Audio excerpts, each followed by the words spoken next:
Good afternoon, everybody. Thank you all for joining us for our last of our 4-session Lunch and Learns during the 2024 Arizona Legislative Week, the League's Legislative Week. The speakers today have Legislative Week forever. So, this is just the League's Legislative Week. I am very delighted that you're all joining us for this event. It's an important discussion. And Gittel and I were getting quite nervous because the Senate and the House called a meeting and they are going to be voting on bills, and our presenters are critical to that process. So the fact that they were able to break away is absolutely wonderful, and we might get hot off the press information, hopefully, okay, as we go through. Welcome. My name is Penny Sharan. I am the president-elect for the League of Women Voters and the state advocacy chair. Today with me to hold it all together, if you will, as our speakers weave in and out, is Gittel Sears, the vice chair for advocacy. We are so delighted you're giving up your lunch to be with us, or hopefully you're having lunch while you listen to us. Okay.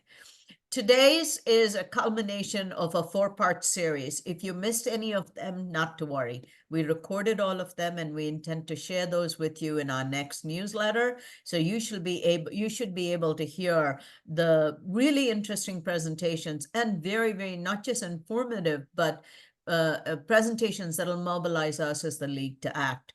Our very first event was ballot initiatives and how do they get on the ballot? And you mean they can do that? Okay, and that was our theme.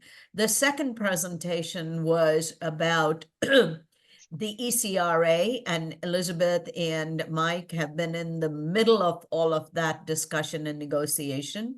The ECRA is not the Economic Council of something or the Commission on some kind of commercial entities, but it is the Electoral Count Reform Act.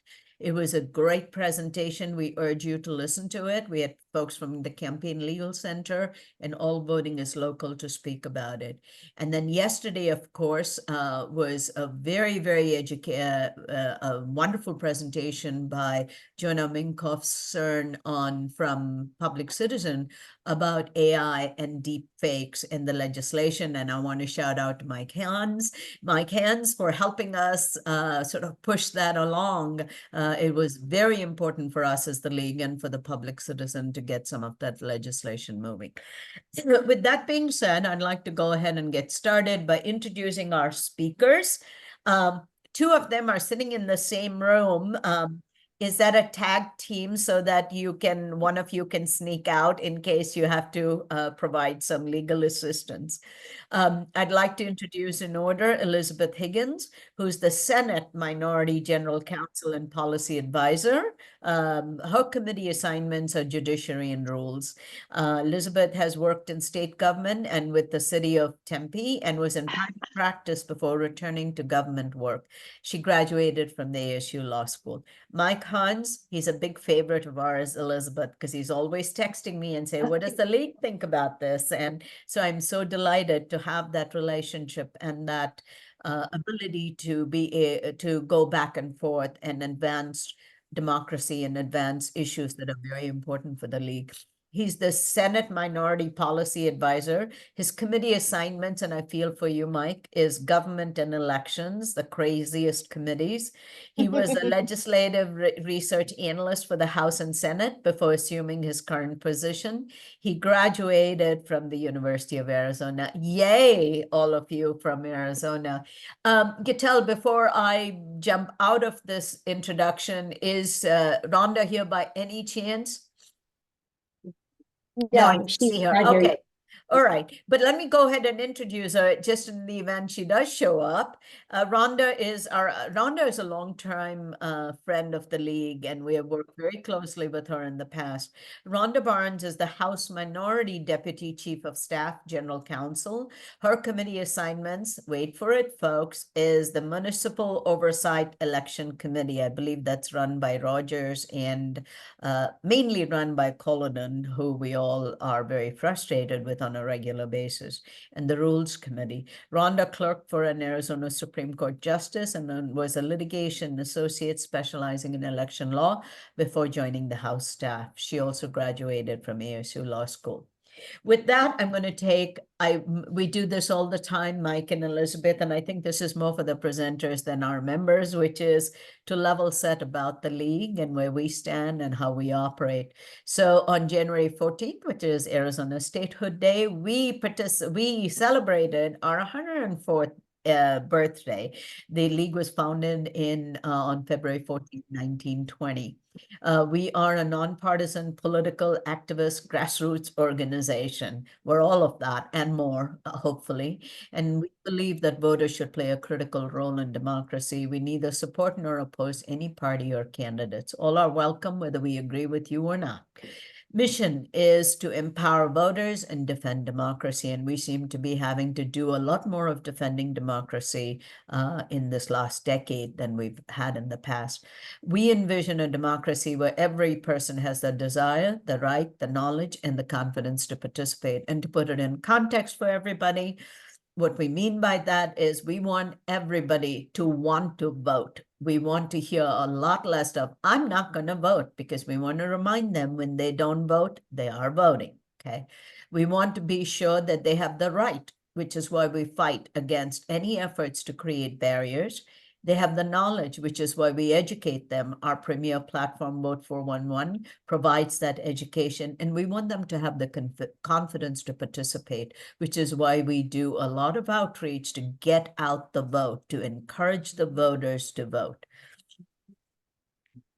The other thing that I want to put in perspective for all of us is that throughout the years, we've continued our dual role as education and advocacy, and we've engaged in a lot of studies.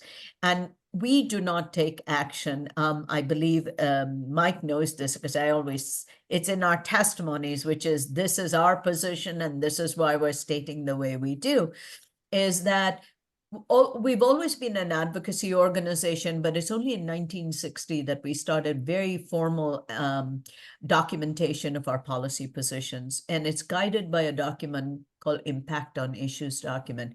I hope Mike and Elisabeth, at some point, you will look into it, because it'll help you look for ways in which you can mobilize us as the league to help to protect democracy. We take action on an issue only when we have a position addressing it, which is why we don't step into a lot of the discussions and the bills on taxation or, the commercial properties and so on, because we really haven't studied those issues, okay? And the studies that we do are actually at the national, state, and local. So a local league can act on a local issue based on the positions that are either local, state, or national.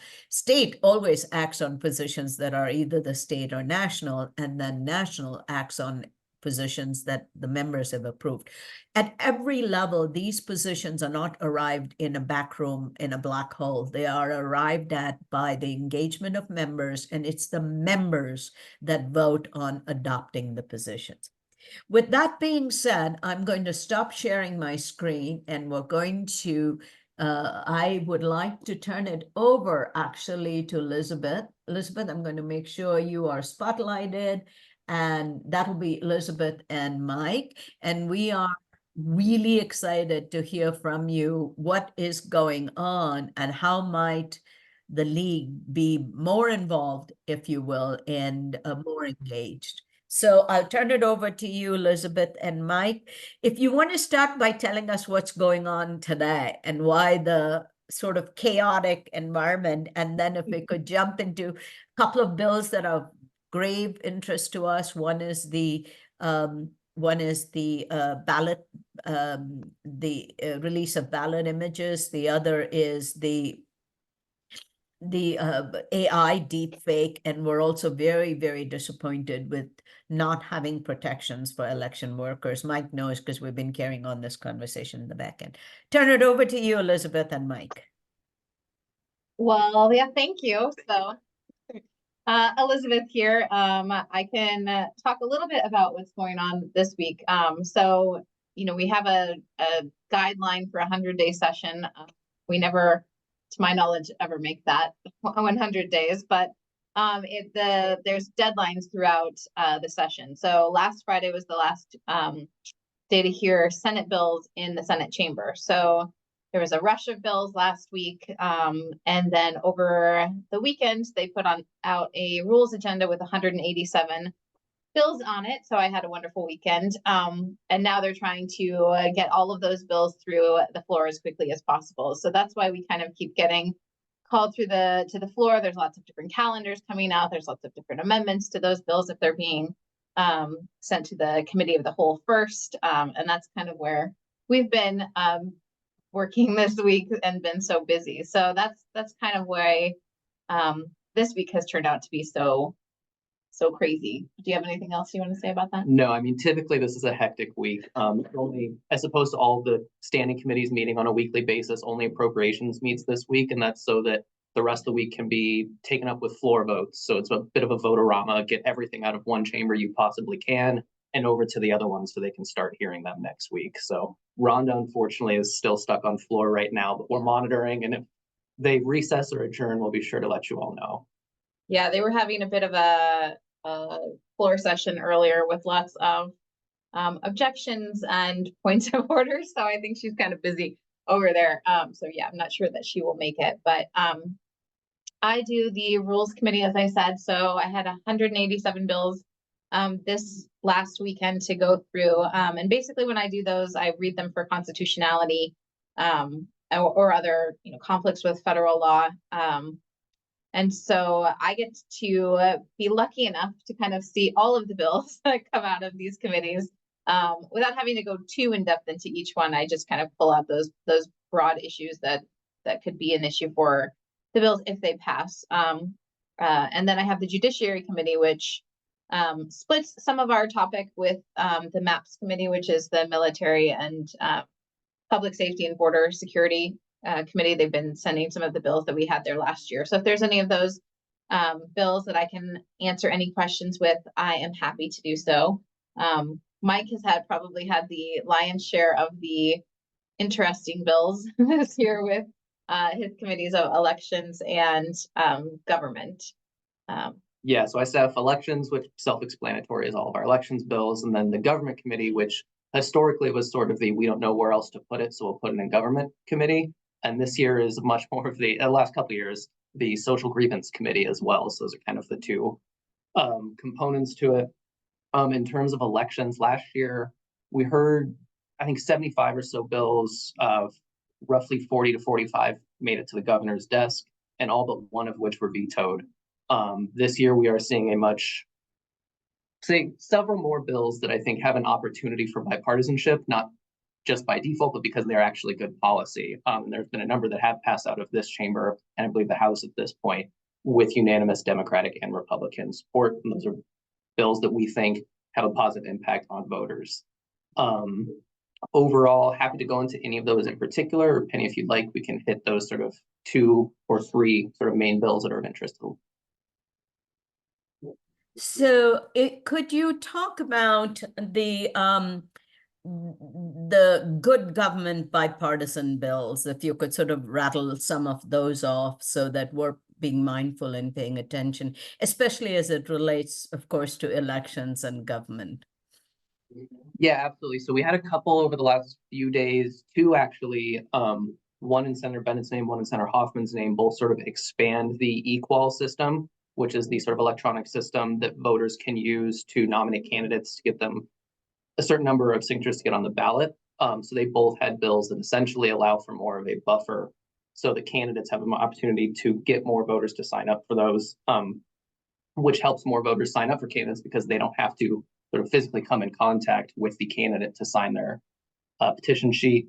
There was another bill today, which is very weedsy, but essentially expanded the number of persons who can appoint individuals from both parties to participate in what we call the hand count audit, which was a very limited, not to be confused with a full hand count, a very limited hand count that occurs after an election just to sort of verify that the number of votes is within a statistically insignificant margin almost every single time, if not every single time, that comes out to an exact match to the machines. But it's just to sort of provide that level of verification after the election. So those are a couple that we've had this week. There's additional ones in the House. There is the AI deepfake legislation, which I think we'll discuss in more detail in a couple of minutes here, that also passed out this week. Okay. Can you talk a little bit about the ballot images, okay, bill that, you know, we fiercely opposed it last time. The governor stood firm on that. And we'd like to know, our don't cross the line is the release of any kind of images prior to the certification of results. Do you see, you know, it doesn't seem like Senator Bennett is willing to budge on that, but tell us what's going on there and, you know, what kind of movement do we see there?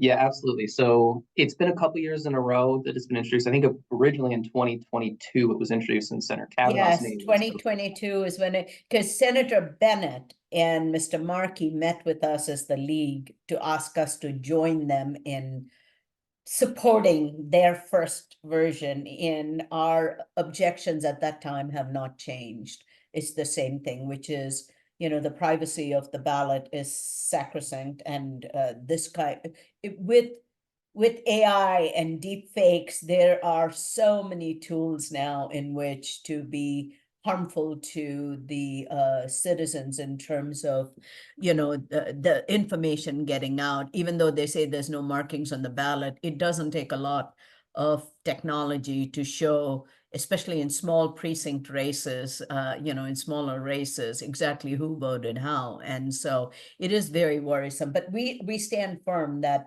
no release of ballot images until the elections are certified. So tell Right. us about that. Yeah, so last year's bill, exactly like you're saying, had a number of components. It's not just the release of the ballot images, but also essentially a list of who is eligible to vote, who ultimately does vote, and then the cast vote record. And for those of you who aren't familiar, it's almost like a big Excel spreadsheet. It doesn't have the name of the voter, but it will have, you know, ballot number, what have you. Did they vote for Biden or Trump? Did they vote for, you know, Lake or Cinema or what have you, all the way down the ballot? So it's each of those sort of being posted independent from each other. The concern is that, especially given what we saw in 2020 and 2022, when it came to individuals sort of trying to conduct home audits or going door to door to sort of verify, you know, are you registered with this party? Did you vote?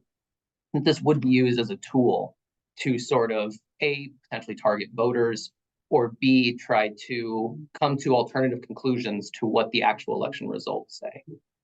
So that was of concern to a majority of our caucus last session. I know that the League of Voters, several other members of the Voting Rights Coalition expressed those concerns.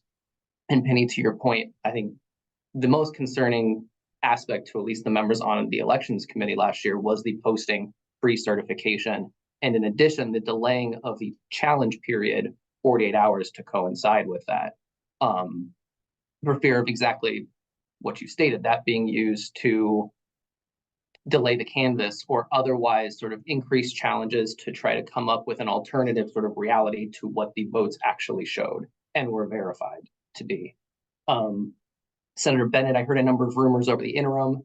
He was very consistent that he was going to reintroduce that bill this year. It is back. I believe it's Senate Bill 1653 this year.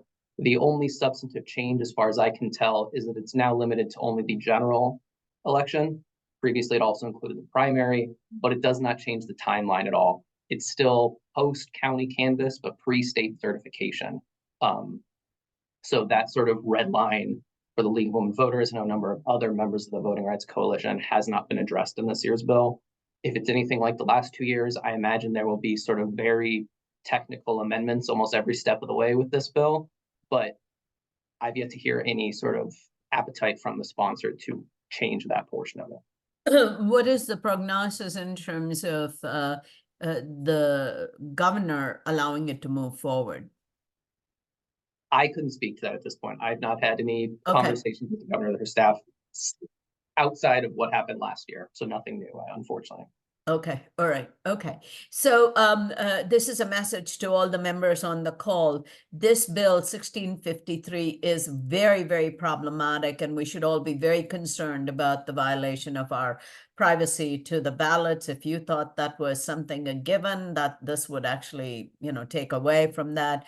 There are groups, progressive groups that believe that it'll increase transparency. What we have learned is that it doesn't increase transparency, but rather gives additional tools for the election deniers. So we urge you all to stand with us in the league and call your legislators, call the governor and say, do not pass this bill, okay?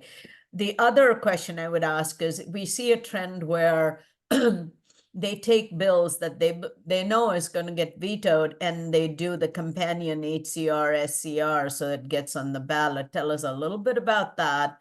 And I mean, we have our own theories about why that effort is being moved forward. What is interesting, Mike, is that this particular ballot images, they haven't brought in SCR, HCR, because I think they know if the public knows what they intend to do, they're not going to be very happy. So, the public has this notion that, oh, my ballot is private, no one can see it. And so if they have to take this to the voters, I think there's a challenge there they're going to face. But speak on that, the HCR, SCRs, if you will. Yeah, so it sounds like you discussed this a little bit. I'm not sure if it's in Monday or Tuesday earlier this week, but the sort of concurrent resolutions, historically, they've been a referral to the voters. Oftentimes they're done if there's, a change that needs to be made to the Constitution or a proposal otherwise needs voter approval. What we're seeing increasingly, and did happen before, but increasingly the last sort of 18 months, is the introduction of these resolutions for bills that were previously vetoed by the governor, because these do not need approval by the governor in any manner. They sort of go directly to the Secretary of State to be placed on the ballot. So we have seen last session, and even more so this session, a drastic increase in the number of those proposals being introduced, the number of those proposals receiving hearings, proceeding through the floor, and the number that are mirrored in the House and Senate, which expedites it even more, because then they can sort of flip them, vote them without having to go fully through each individual chamber one at a time. To your point, it is interesting to see, despite the increase that we've seen, there are not many relating to elections. There are some that deal more with sort of municipal elections and the date that elections can be held. But in terms of the manner of conducting elections, we're not seeing that. And I do think that I have also heard speculation it's for the same reason you stated. It's because these proposals are not popular with voters. I think especially, not my job as a partisan staffer, but from a campaign perspective too, I'm sure that comes into the conversation for them. Like, are these things that they're willing to spend money on campaigning, all of that? I'm sure that all is a part of that conversation. And we're just not seeing that when it comes to these. So even though we're seeing, 6 to 8 proposals every session to get rid of voting centers, to return to a precinct model, similar things like that, we're not seeing resolutions that do the same thing. Couple of questions in the chat, and I'd like to dig into that. 1653, there seems to be some perspective that it had something to do with gerrymandering. It actually doesn't. Gerrymandering is really under the Independent Redistricting Commission. It's controlled by census numbers. That's not quite how the 1653 would have an impact. But that's not to say that gerrymandering is not going to be attempted in every possible way available to them. But we don't see, in any of our analysis, we didn't see 1653 as having an impact on gerrymandering as such, okay? Do you see it differently, Mike? No, I've yet to find or hear any concerns specific to gerrymandering when it comes to the ballot. Okay.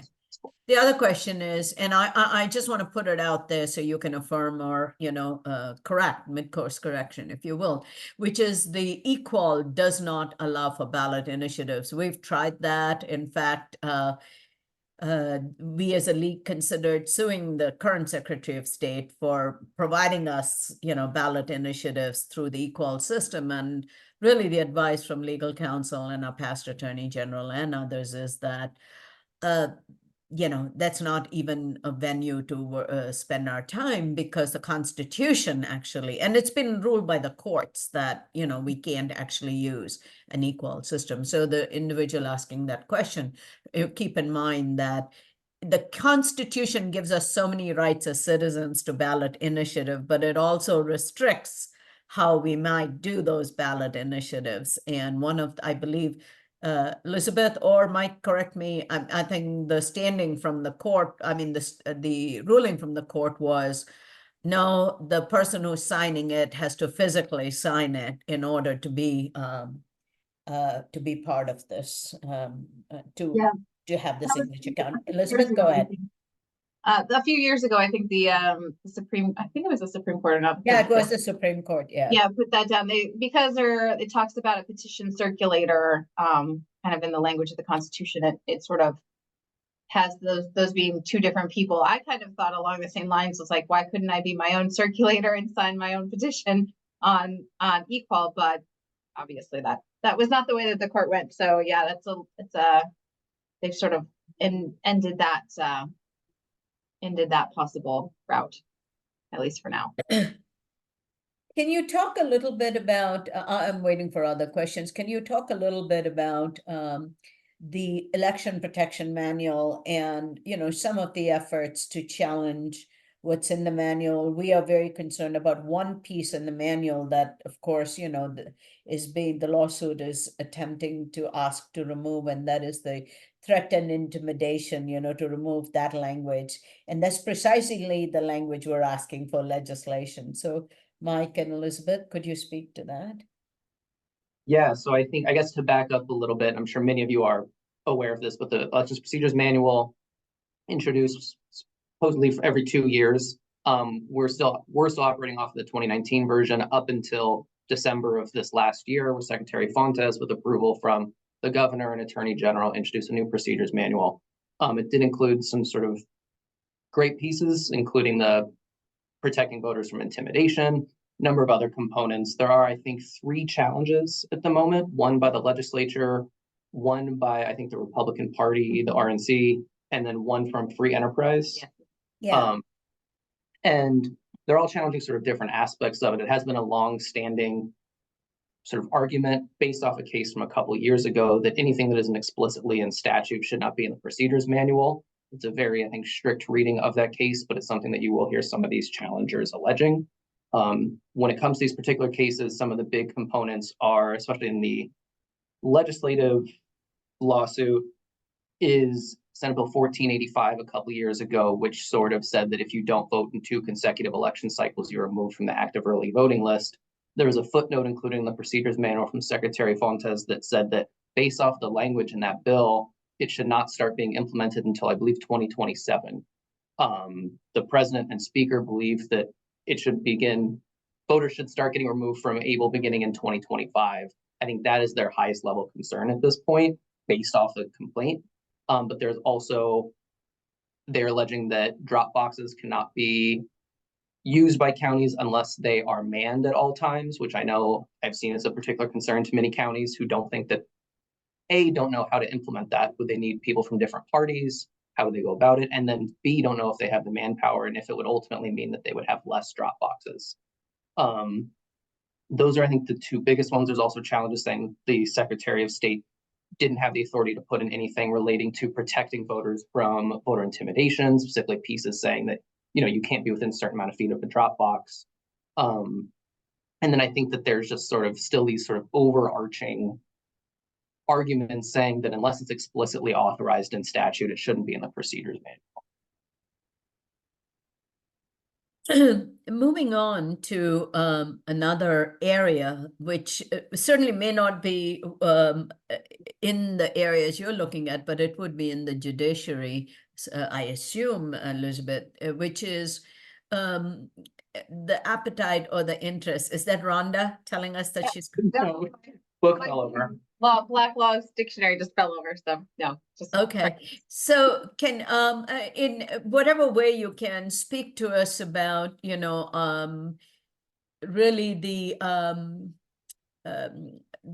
legislators' attempt to restrict, if at all, it will move anywhere, women's reproductive rights. Where do you see that going? And that's one area of grave interest for us. The other is the education and, the funding of education and the use of appropriate personnel, in maintaining security in the education in the schools. Yeah, this year in judiciary, we haven't actually had any type of reproductive freedom bills. Last session, we had a couple that kind of talked about, protections for fetus kind of coming into play. But they've really, I think, backed away from that because maybe it is an election year and they know it's not, it's a more controversial subject for them to be embracing at this point. So they haven't gone there really. It's been kind of a weird judiciary committee this year, also because our chairman, Senator Kern, is running for Congress. And so he is choosing these bills that he thinks, I think, are speaking to the person that he wants to portray himself to be, which is, he's very well known for being a Freedom Caucus person. I think he's the whip of the Freedom Caucus, and a Trump supporter and all of this stuff. So he's trying to pick bills that are speaking to, I think, what he can try to sell himself to voters with. And he's making it a lot more political, I think, too, in his speeches. Instead of concentrating on the bill in front of them, they're kind of these wide-ranging speeches that come out of his mouth. So there's been a lot of that. There's been a lot of attacking the universities because of there was an event that was held at ASU, but some of the professors in the Barrett's Honors College objected to the speakers that were coming. It was Charlie Kirk and Prager. I'm skipping on, or lost his first name, but so it was this health and wellness organization or event that was at Gamage, and the fact that these professors had sort of expressed some disapproval, he found to be a violation of free speech, which there's obviously two sides to free speech. You're allowed to be on either side of issues and state the way that you feel about them. So he's concentrated a lot on universities. He had a series of bills go through. And then also in judiciary, there's just a lot of always sort of upping the penalty on crimes or creating new crimes. And so those have been an area in which they focus on too. So we kind of definitely try to keep our eyes on those things. I mean, Arizona is one of the states with the largest incarcerated populations. I think in the world, we would be the 8th highest state for per capita of incarcerating our residents. So we always have a good eye out for that. I mean, obviously, things change in society and you need to look at your criminal code from time to time, but just adding in increased penalties to make it seem like you're tough on crime doesn't really make a lot of sense. And it actually costs voters and residents a lot of money, a lot of taxpayer dollars. So those are kind of the areas where we've really focused in on judiciary.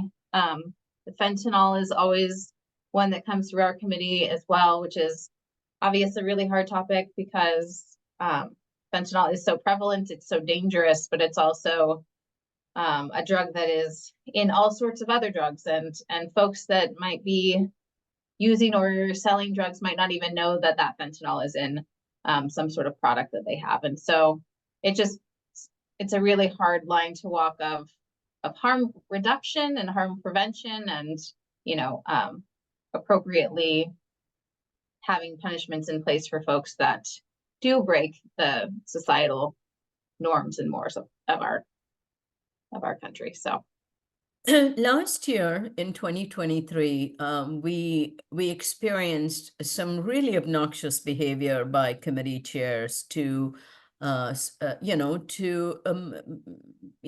our lobbyists and others, as we came to speak about legislation, which we have a right to do, I believe. But it seems that behavior, we had a chance to speak with the leadership and said, this is really not a good thing. And Senator Bennett was very good about trying to manage that in the back end. It seems it's back this year, and it's like it's worse with, Senator Hoffman and some of the others. is it that the House characteristics with the leadership is different than the president? And they have a slim majority. Is there sort of the sense that it really doesn't matter, we're going to treat the public? Because they've shut down public comment, they've removed people, they've, legitimate folks who've come in. They've also raised challenges claiming that unless you're a lobbyist, you can't come and speak or say you're which was, highly questionable, that claim at that event. So tell us a little bit about that character, and how do you deal with it? How do we deal with it? Because we're the ones who are up there trying to make our testimonies. For myself, I know I try to tune into committees, and I'm always in touch with the rules attorney too, because he will get called in a lot if there's bad behavior happening. So a lot of the times, if there's something happening in committee, I'll get a text message like, hey, either tune in or hey, come up. And sometimes just like, probably not me so much, but the rules attorney or maybe one of the Republican lawyers coming in, they might pull the chair and have a conversation with them. It kind of just calms things down a little bit. Chairman Kern, who is judiciary, will allow some, there's a lot more back and forth. There's a lot more arguing, I think, with the public as well, about their stance on things and, how they're wrong on things. I think Kern has only really gotten upset one time, and once he calmed down, he did let the person come back up. But they do allow that back and forth more. And I think that's why the chair is supposed to be there. For one, is to regulate decorum, and part of the way you regulate that decorum is going through the chair, because the chair is supposed to be the one that is acting on behalf of the institution, and having those traditions in place where we invite the public and we want to hear what the public has to say about bills. I mean, if the public isn't involved, what's the point in making laws? So I think the committees where I probably get called up the most are Mike's committees. So he probably has more stories than I do, but yeah, it is bad this session. Yeah, and I think it is getting worse. And I think, to Elisabeth's exact point, I think what's differentiating it the last couple of years is that this is behavior coming directly from the chair, who is the one who is supposed to be maintaining the decorum. Whether it's the Senate, Jude Committee, Elections Committee, Government Committee. To your earlier question, I actually do think that you're seeing very similar things in the House. In the House Mo Committee, there was actually an article in the Copper Courier last week that sort of went down a number of other examples, and there was even some in House Commerce, I think it was, which isn't typically known for this sort of thing. And it is sort of, to your point, there's now people who are being told they're no longer eligible to speak in certain committees, like in the House Mo Committee. There's they even come, right? Yeah, you'll be skipped over on RTS. You're no longer authorized to speak in that committee. In the Senate, there's examples where, the word conspiracy, if it's verbally spoken, you will be gabbled down. There are words that you cannot say. So there's a regulation of both who can speak and what can be said, and that argumentation back and forth. And I think what we do often find helpful, exactly like Elisabeth said, just slowing it down, calling point of order, just saying, hey, allow them to finish their testimony, allow them to finish what they're saying. And I think if what I've told Penny in the past and other members of the Voting Rights Coalition is, if you are coming to speak on a particularly controversial bill, or there's someone coming to speak who is concerned that they're going to be gabbled down, never hesitate to communicate that to us as staff. We will let our members know, hey, this person's coming to speak, just to be aware that, this might get contentious, because we do want to hear what the public has to say. And even if it's just calling a point of order, just sort of calm the room for even 10 seconds, we find it can be helpful. And also, I think we talked about this last time too, is having your testimony written, especially if they're limiting the number of speakers on either side, which they tend to do if they've stacked a committee full of 35 or 40 bills.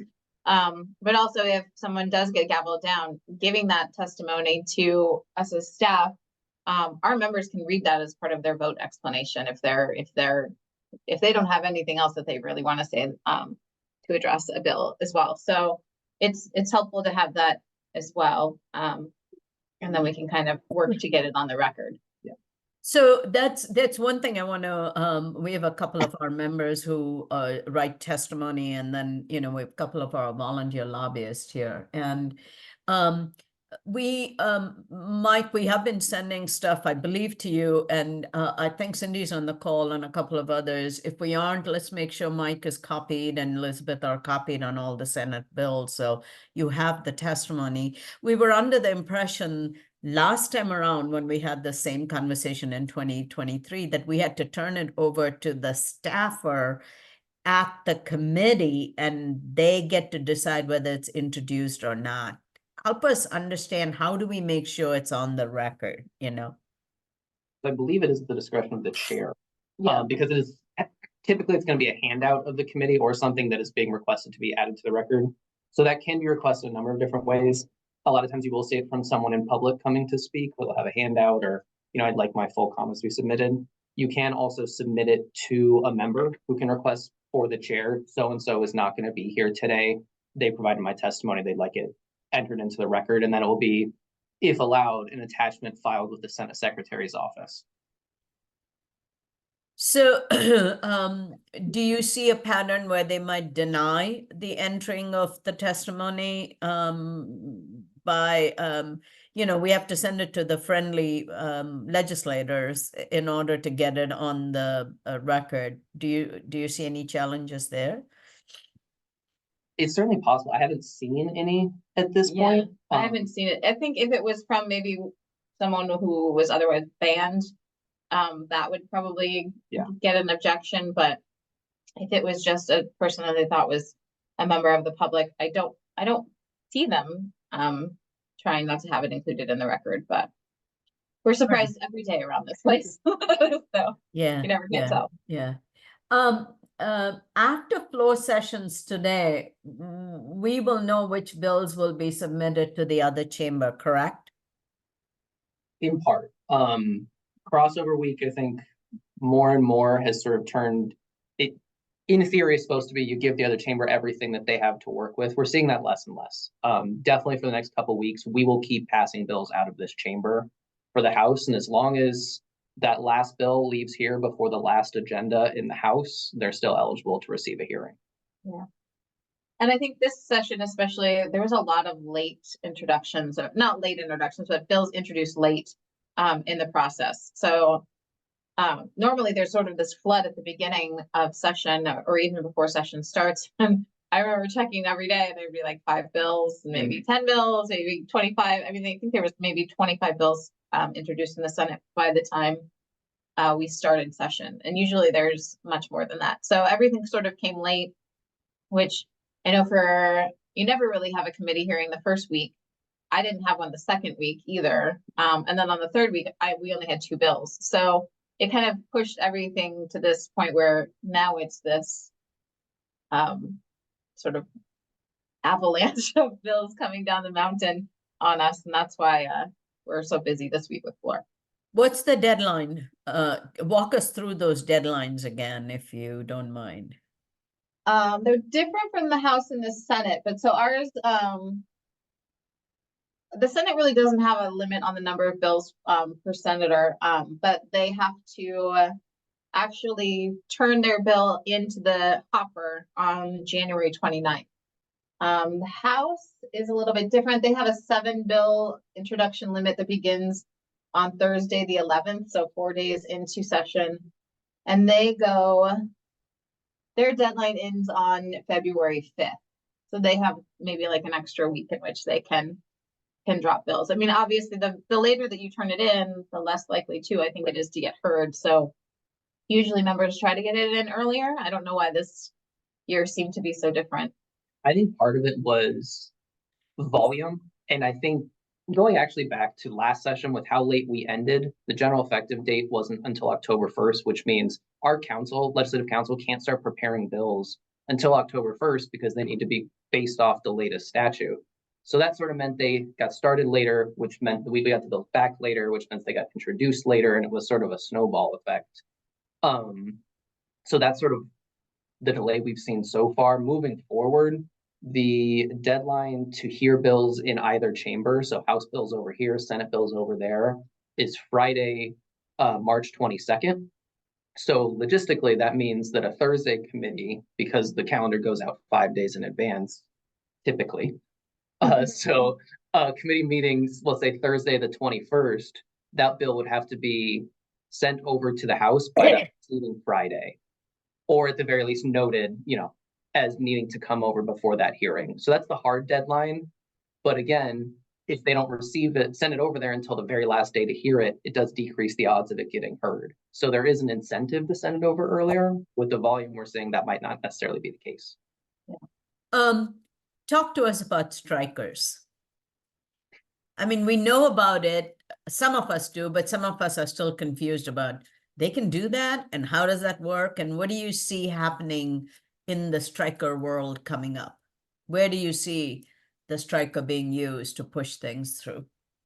So I think there's slightly different rules in the House and the Senate, and I'm not super versed on the House rules, but in the Senate, you can't do a striker on the floor, but you can do one in committee. So the underlying bill, and you'll see a lot of bills are introduced by members, and they're just they have the words technical correction in the title, which usually always is a very clear indicator that those are going to be used for strikers.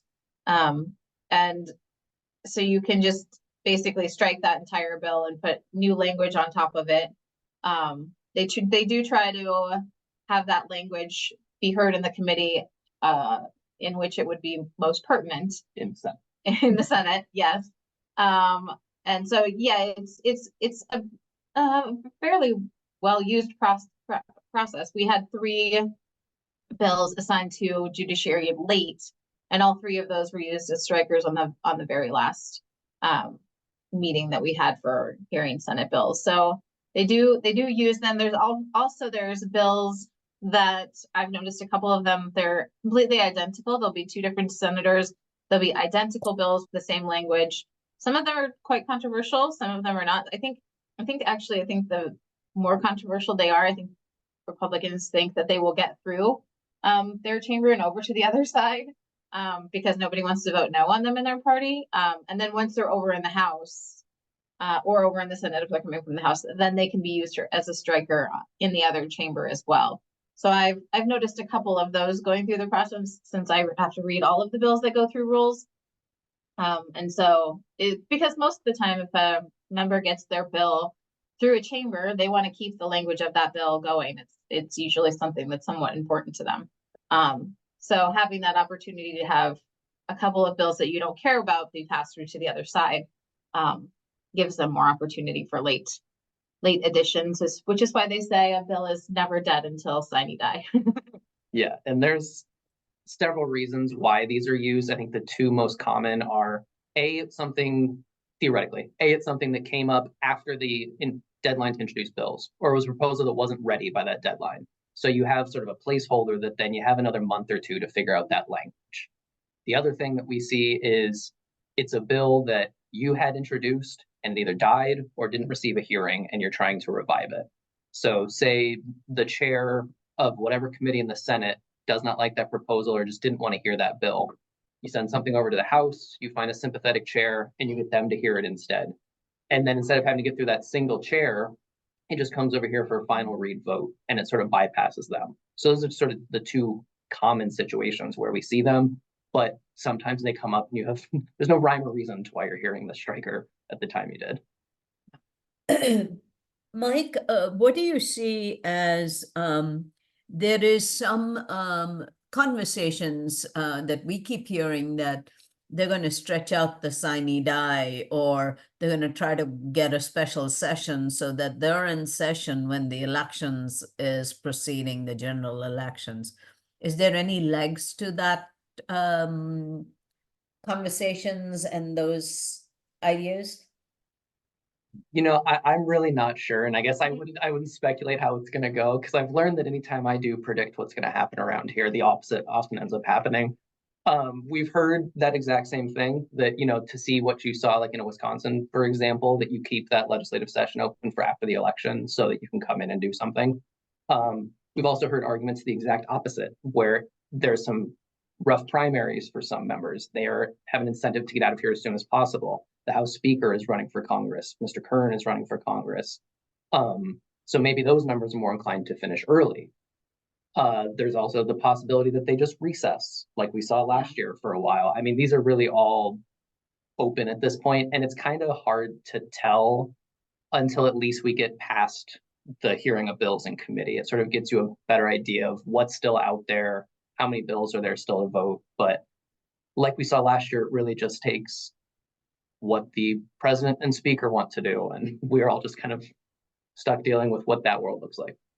Yeah, I should say we have to go back to the floor at 1 o'clock, but also, Yes. but the one incentive that we have to sine die is that lobbyists cannot give money to legislators while the session is happening. So they have to sine die in order to go to lobbyists and ask for them for their campaign donations, which obviously a lot of lobbyists have clients too, which are also being asked for this money. So it's the one sort of big incentive that we look to say, okay, you've got to sine die because you can't ask anyone for money very easily. So I think that's one of the hopes that we have too with especially some of these folks running for office, that they get out of here.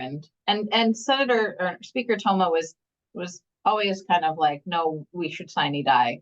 Yeah. I think it was more of the Senate side that was trying to push that off. So yeah, I think that's why you see rumors that maybe this year Mr. Toma will not be as inclined to follow the Senate's lead, but it's kind of anyone's guess at this point. Yeah. Well, Elisabeth and Mike, I want to thank you. It's about 12:54, and I do know that you have to be back on the floor, and hopefully you did get something to eat before you're back again, monitoring what's happening on the floor. Are there questions if you have any questions, we're going to give you about a minute because our guests, Elisabeth and Mike, need to be able to leave. Please let me know. Gittel, I think that this conversation was invaluable, so we will not go to we had a plan B in case you weren't able to show up. And so we're so excited we stayed with plan A and don't have to go to plan B. If you're agreeable, Gittel. Okay. Absolutely. Okay. I don't see too many questions in the chat. Thank you all for coming. Thank you, Mike and Elisabeth. Mike, you and I will have many more conversations. One last question for you all. What can the League do to keep continuing to fight and save democracy, and how might we be helpful? I mean, I guess when it comes to elections, I can only say keep doing exactly what you're doing. I think relaying concerns that come from the League of Women Voters directly to me and my members, it is something that my members take extremely seriously. If the League has a position on a bill and they want to know your concerns, especially the expertise that you're able to communicate to them. So, if you have concerns about a bill, if you have thoughts about a bill, if you have questions about a bill, pass that along because we will pass along to our members. Elisabeth? I would say agreed. I mean, just, Mike and I are two people and we read a bill and we try to get our best grasp of that bill. But, sometimes, somebody says something to me, offline, and I'm like, oh, I never even thought of it that way. And so, yeah, any observations, any questions, I think are super helpful. And, pointing out those things that we might not be thinking about. I mean, even if you think it's redundant, I mean, I think just, send it our way and we'll make sure that we get our bases covered. I have a minute to close out with that concept there. League of Women Voters, all our members that are on this call, what I'd like you all to be aware is that we do some deep analysis of all these bills. We've been following almost 1,700 bills, as you all have. And if, as you're a League member and you're wondering, who does that analysis, it's you. So join us, be part of our issue teams. During the legislative session, we don't know till the Friday as to what bill is going to come through. And we don't know out of the 1,700 bills, which one will actually make it to a committee. So we need help. We need all the help. It requires you giving up your time to be nimble, to be with us. We meet every Friday, all the different issue teams. We decide what bills we want to write testimony on. And on this call are 2 or 3 of our members who actually write the testimony, but it's based on the research that's being done by the League members. So everybody who's on this call, we need you. Get in touch with us at LWBAZ Advocacy. Elizabeth and Mike, we're very, very grateful for the time you give us, and I think we all learned a lot today. Wish you all a great, great rest of the week, and we will talk to you again soon. Yes, and Thank you, thanks for all everybody, for you do. joining the call. Yeah. Thank you, Penny and Detel. Thank you. Uh-huh.